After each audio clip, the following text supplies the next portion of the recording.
Buenas noches. El día de hoy tenemos nuestra tercera clase de la semana de microbiología y el día de hoy el tema que vamos a abordar son los mecanismos de transmisión de los agentes bacterianos. Como dice el título, existen muchos tipos de agentes, de vectores o de situaciones en las cuales podemos contraer una infección bacteriana. Todos estos factores, estos mecanismos son importantes, hay que conocerlos muy bien, porque de ellos va a depender algo que veíamos como tal en la clase de la historia natural de la enfermedad infecciosa, que son los niveles de prevención. La prevención primaria, secundaria y terciaria. En este caso, las enfermedades infecciosas son transmitidas directamente de persona a persona a través de vectores, ya sean animados o inanimados, y algunos de ellos pueden ser, por ejemplo, hablando de vectores, las pulgas o los animales. Otros pueden ser como tal, en este caso, aquí objetos de uso cotidiano, como, no sé, cucharas, superficies. Y hay un conjunto de estrategias y de mecanismos que utilizan las bacterias para ponerse en contacto con los huéspedes. Estos mecanismos son únicos y van a variar dependiendo de la bacteria, obviamente. Es más fácil que un mecanismo que sea, o una bacteria que tenga diferentes mecanismos de transmisión, tenga más éxito al infectar a un huésped que uno que solamente tenga un mecanismo o un solo método para poder infectarlo. Como tal, vamos a clasificar los mecanismos de transmisión como mecanismos de transmisión directa y mecanismos de transmisión indirecta. En este caso, los mecanismos directos van a ser inmediatos, inmediatas, verticales, y los de indirecta van a ser por fomites, por vectores, por agua o por alimentos. Ahora, por vectores también tenemos otra clasificación que vamos a conocer, que es por activo o por pasivo. Y en vertical tenemos aquí dos formas, que básicamente a través de la madre al hijo, que es por la placenta y el parto, o a través de la lactancia materna. Los mecanismos como tal van a variar en función de una serie de factores. Por ejemplo, la vía de eliminación, es decir, por dónde va a salir el patógeno. La resistencia de este patógeno al medio exógeno o al medio externo. Hay bacterias que no sobreviven tanto a lo que es el medio exterior y mueren muy pronto, entonces no tienen tanto éxito a veces en infectar a una persona, a menos que estén en lugares como conglomerados. La segunda cantidad, el último factor es la cantidad de agentes infecciosos que se requieren para producir la enfermedad o para poder infectar a una persona. Y en este caso tenemos aquí a una imagen de cocos gram positivos que van a infectar a las personas por tipos directos o indirectos. Como tal, el primer método que tenemos que conocer, o la primera mecanismo, es la transmisión vertical, que es básicamente la que ocurre cuando una madre pasa, digamos, la infección a su hijo, ya sea por el parto o por el canal vaginal, por la placenta o a través de la lactancia materna. En este caso se sabe que 35% de las veces es a través de lo que es la placenta y el canal vaginal o el parto. 65% a través del parto y del 14 al 17% es de la forma a través de la lactancia materna. Una de las enfermedades o una de las bacterias que pueden llegar a transmitir las madres son estreptococos beta hemolíticos del grupo B, Neisseria gonorrea o la gonorrea y el virus del herpes 2, que entran en contacto con la piel del recién nacido durante el pasaje de este por el canal vaginal. Como tal, el contacto directo básicamente siempre va a ser o va a requerirse que las personas transmitan o que tengan contacto de mucosas, de piel, para que puedan llevar a cabo su transmisión.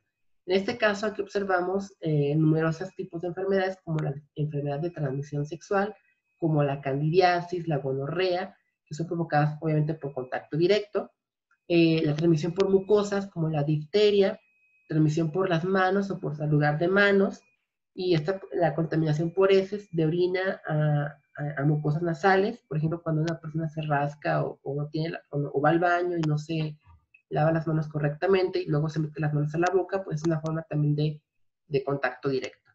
En este caso pueden transmitirse bacterias como es la salmonella, la E. coli, la Shigella, Pseudomonas y Echinobacter. Aquí en esta imagen observamos como tal una infección por estreptococos, que en este caso es provocada por, o fue provocada por un beso entre una pareja. Y aquí observamos como tal una infección por Staphylococcus aureus, que es provocada por rascarse como tal básicamente pues la mano, o bueno, o infectarse una herida, mejor dicho. En este caso, también tenemos otro tipo de infecciones como la fiebre tifoidea, que se disemina o se contrae por el contacto fecal-oral, que es básicamente por personas que tienen ya la enfermedad o por alimentos. En este caso, la persona que tiene la enfermedad puede, digamos, pasarla de mano en mano a través de otras personas sanas o por secreciones respiratorias de sujetos enfermos a personas sanas, como es la tuberculosis. La tuberculosis como tal se puede, bueno, en este caso, hablando de la tuberculosis pulmonar, se puede, digamos, contraer o se puede transmitir cuando estornudamos o tosemos frente a una persona que no está enferma. Como tal, ¿qué provoca esto? Pues diferentes afecciones. En el caso de la fiebre tifoidea, algunos de los síntomas que van a provocar pues es la fiebre mayor a 40 grados, el dolor, la cefalea o el dolor de cabeza, la fatiga, la sudoración, la tos seca, la pérdida de apetito, adelgazamiento, diarrea, dolor abdominal y también erupciones cutáneas, que es un síntoma como tal característico también de esta enfermedad. Otro tipo de vectores como tal son los fomites, que son vectores inanimados básicamente. Los fomites son, digamos, utensilios de cocina, objetos de uso personal, como rastrillos, cepillos de dientes. También en este caso, en los hospitales son, pues, equipo médico, como los equipos que se utilizan para bueno, por ejemplo, los respiradores artificiales, son fomites o transmisores también de infecciones, principalmente como de pseudomonas, y son factores o vectores que provocan muchas de las enfermedades nosocomiales o adquiridas dentro de los hospitales. El instrumental quirúrgico, cuando no es como tal correctamente esterilizado, también es un fomite de infección, y bueno, son básicamente vectores inanimados. El agua y los alimentos. En muchos casos, sobre todo en países en desarrollo como México, en África, inclusive también en países ya desarrollados como Rusia, el agua y los alimentos son los vectores o los medios perfectos para transmitir bacterias como la cólera o el cólera.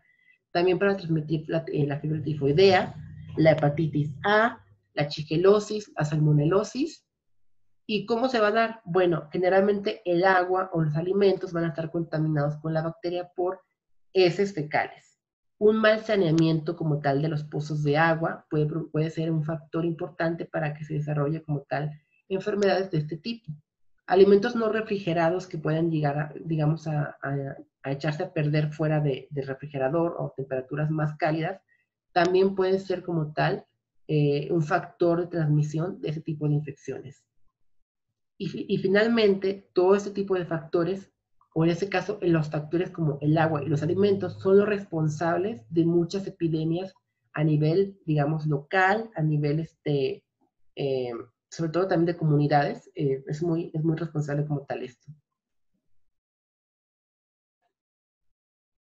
Otra cosa importante, o un ejemplo más, sería, por ejemplo, la tuberculosis y la brucelosis. En este caso tenemos a Mycobacterium bovis, que es básicamente la bacteria que provoca la tuberculosis en ganado, en nosotros también, y la especie de Brucella o brucelosis, la que provoca la brucelosis. En este caso se da por comer leche no pasteurizada y sus derivados, y así como la bacteria Mycobacterium bovis puede llegar a estar en esta leche. Como tal, los síntomas que puede llegar a provocar la tuberculosis pues son la sudoración, la inapetencia, la tos seca, la pleuritis o una inflamación en las pleuras. Puede llegar también a provocar lo que es que el paciente tosa sangre o escupa sangre. Eso ya es como tal un síntoma muy característico de tuberculosis o de una pues, neumonía o muy avanzada. y también pues es muy, muy grave. Como tal, la transmisión aérea es otro factor muy importante para que las bacterias lleguen a un huésped. No siempre es el único medio, pero generalmente muchos de los, por ejemplo, de las esporas de los hongos, que son los principales que se transmiten por vía aérea, utilizan el aire, el polvo, el suelo para llegar a un huésped. ¿Por qué? Porque las esporas de los hongos, por ejemplo, crecen en el suelo y cuando empieza el aire o las lluvias, se levantan y podemos aspirarlas. Esto como tal va a provocar una enfermedad micótica o una micosis en los pulmones. En el caso de las bacterias, existen ciertos fluidos como las gotitas de Well y las gotas de Fluke, que son básicamente generadas por los escurrimientos nasales, por la secreción de las vías aéreas, y al toser como tal, transmitimos estas gotitas. Esas gotitas tienen como tal ya el agente extraño, el agente patogénico, y a cierta distancia pueden llegar a ser como tal súper infecciosas. Existe como tal un rango de distancia máxima entre personas para poder evitar este tipo de infecciones. En este caso aquí les puse la imagen de un virus, no tiene nada que ver con las bacterias, pero por ejemplo el ébola tiene una distancia máxima de 2 metros para que pueda llegar a transmitirse de un paciente enfermo a uno sano. Ahora, también estos factores están influenciados, o esta transmisión está influenciada por muchos factores ambientales, la susceptibilidad de los huéspedes y la cantidad de agentes que existen en el aire. Obviamente, a mayor distancia, estos agentes se van a disipar y va a ser menos probable que una persona sana llegue a contraerlos, cosa que no ocurriría con una infección como tal, por ejemplo, por el consumo de leche o de alimentos contaminados con la bacteria. También los factores ambientales, porque como lo menciono, existen lugares donde ya existe como tal el microorganismo, el patógeno, y si el huésped es un huésped susceptible que se encuentre en este lugar o que tenga su sistema inmunológico muy inmunocomprometido, pues básicamente va a exponerse y va a ser casi seguro que lo va a contraer. En este caso aquí hablamos de la histoplasmosis, es el hongo que se transmite por el guano o las heces de los murciélagos, habita generalmente en lo que son las cuevas, pero también lo pueden llegar a contraer lo que son las aves o las palomas, por ejemplo. Las heces de las palomas son un foco de infección también muy grande para las personas, sobre todo para este tipo de hongos o de infecciones micóticas. Aquí tenemos una tinción de Grocott y aquí observamos claramente los hongos, las esporas de los hongos en los pulmones o los alvéolos. La esporulación de las bacterias también es un factor muy importante que hay que tener en cuenta. Hay que recordar que las bacterias también producen endosporas y estas endosporas podemos llegar a contraerlas a través de la inhalación. Los animales también son responsables como de transmisión de muchas enfermedades infecciosas. En este caso, el término correcto para este tipo de infecciones es la zoonosis. Zoonosis es el término que se le da cuando una enfermedad es pasada de un animal al ser humano. Generalmente, este tipo de infecciones son más graves porque algunas bacterias, algunos virus, algunos entes son propios de los animales y al llegar al ser humano entran en un proceso como de adaptación y pueden provocar mucho más daño. Un ejemplo que ya hemos visto anteriormente es la Yersinia pestis. En este caso, la brucelosis es una zoonosis porque se provoca al consumir leche cruda, como tal de animales, como las cabras, las vacas, y esta bacteria que habita en la leche bronca o en la leche cruda, pues llega a infectar al ser humano. Los artrópodos como tal, los insectos, son factores o vectores también de muchas enfermedades o de muchas bacterias. En este caso vamos a tener como tal dos tipos de formas de infección, una forma pasiva o mecánica y una forma activa. La forma activa para que un vector actúe es cuando la bacteria va a ser transmitida por la picadura como tal de este artrópodo o de este insecto. En este caso tenemos el ejemplo de las pulgas con Yersinia pestis y el ejemplo de las garrapatas que transmiten como tal bacterias como rickettsias y provocan la enfermedad del Lyme.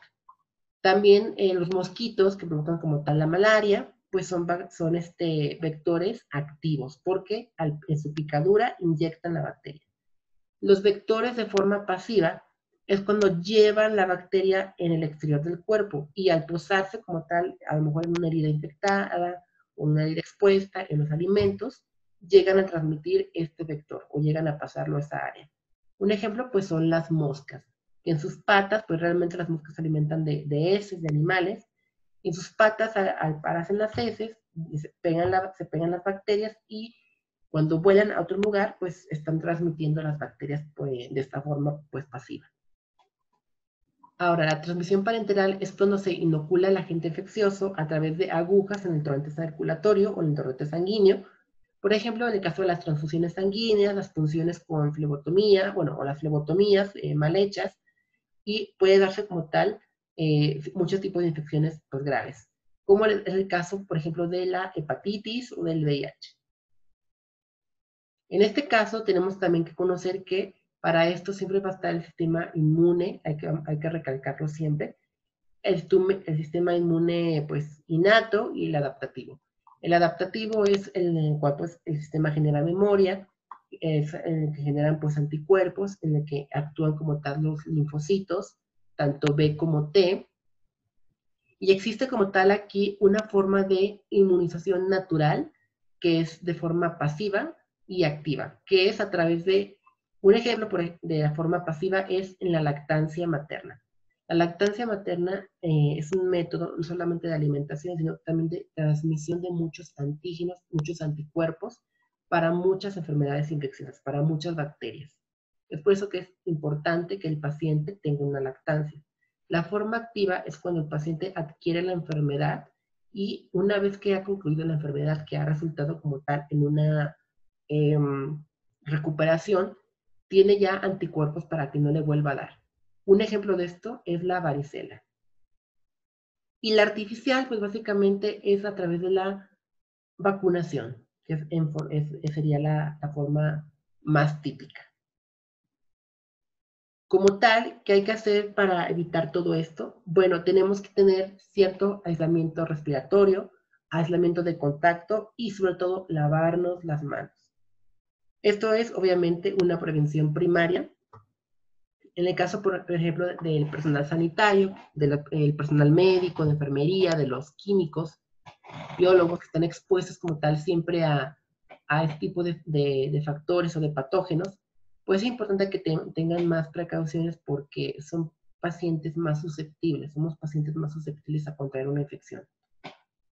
Como tal, también hay que reconocer o hay que entender dos términos importantes, que es la puerta de entrada y la puerta de salida. La puerta de entrada es el lugar por el cual el microorganismo penetra al sujeto, digamos, que está sano, o al huésped, que pueden ser heridas por la piel, por la boca o por la respiración. La puerta de salida es el lugar por donde este agente va a salir del cuerpo de la persona infectada para llegar a otro tipo de huésped, que es, por ejemplo, a través de los estornudos, la tos, los vómitos, las excretas o los fluidos corporales. Y como tal, pues esto ya es básicamente casi de lo que hablábamos en la clase de historia natural de la enfermedad infecciosa y de la patogenia de las enfermedades, que es lo que es el periodo de la enfermedad infecciosa, se denomina como tal periodo de incubación, el inicio de la sintomatología, el periodo de estado y el periodo de convalencia, o de convalecencia, mejor dicho. ¿Qué síntomas va a presentar un síndrome infeccioso, cualquiera que sea? Generalmente la fiebre es la principal, la sudoración, tos, taquicardia, vómitos, diarreas, taquipnea, oliguria, disnea y dolores. El síndrome infeccioso es un cuadro como tal clínico que se va a dar en personas que tienen una infección bacteriana o puede ser también una infección viral en algunos casos. Generalmente, las enfermedades transmisibles pueden ser enfermedades entéricas, enfermedades de transmisión aérea, enfermedades de la infancia o zoonosis. Enfermedades entéricas pueden ser enfermedades como tal del aparato gastrointestinal, de transmisión aérea como lo son muchos virus, Enfermedades de la infancia, como ya lo mencioné, de la varicela, y zoonosis como tal, pues enfermedades transmitidas por animales o por vectores animales. Es importante como tal tener en cuenta que la vacunación es una forma de prevención también primaria para evitar contraer muchas de estas enfermedades. Por ejemplo, también lavarnos las manos o la educación sanitaria es sumamente importante para esto, para evitar que se transmitan los agentes. En el caso del personal de la salud, básicamente es algo que tiene que hacer todos los días con todos los pacientes, antes de cada paciente, después de cada paciente. Es sumamente importante esto. Y la limpieza como tal de muchas heridas, o bueno, o de las heridas que pueden llegar a provocarse por accidentes o por una cirugía, es importante también porque son lugares o puertas de entrada para los microorganismos. Básicamente, chicos, sería la clase del día de hoy. Es una clase pues rápida también. Y pues yo creo que muy sencilla, es fácil de entender. La última clase de la semana estaremos hablando de lo que es la resistencia bacteriana. Para esto, obviamente, su cuadro de antibióticos tiene que estar listo porque es su tercer tarea del primer parcial. Entonces, bueno, si no hay más por el momento, chicos, recuerden que hay que leer, hay que investigar, hay que anotar todas las dudas para que el día que nos conectemos sea una retroalimentación más positiva. Me despido de ustedes, chicos, cuídense y nos vemos muy pronto.